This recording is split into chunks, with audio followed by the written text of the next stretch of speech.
সোনা মাম্মাকে ঘুম থেকে তুলে তারপর ওর সাথে কিছুটা সময় কাটাচ্ছিলাম, ওর সাথে একটু খেলাধুলো করছিলাম। আর আমি প্রতিদিনই না এটাই চেষ্টা করি যাতে করে ওর মুডটা ভীষণ ভালো থাকে। তারপরে মা বলল খেয়ে নিতে, তো এখন ওকে ওর পাপার কাছে দিয়ে আমি চলে এসেছি দুপুরের খাওয়া দাওয়াটা কমপ্লিট করে নিতে। আর আজকে দুপুরে রান্না হয়েছে ডাল, সোয়াবিন, বেগুন ভাজা। মায়ের হাতের এই মশলা একদমই কম দিয়ে যে সোয়াবিনটা হয়, এটা খেতে না আমার ভীষণ ভালো লাগে, কেন জানি না।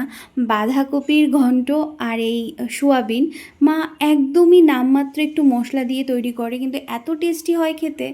আমিও না মায়ের মতো এই সোয়াবিনটা যখন আমার পুটুন ছানা পেটুতে ছিল তখন বেশ কয়েকবার করেছি।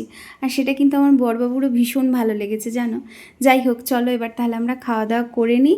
আর ওদিকে আমাদের পুটুন ছানা মানে সোনা মামা ঘুমিয়েও পড়েছে, ওর এতগুলো ডাকনাম হয়েছে, কোনটা ছেড়ে যে কোনটা ডাকবো সেটাই বুঝতে পারি না। বাড়িতে একটা ছোট্ট ছানা আসলে ঠিক এমনটাই হয়, তাই না বলো?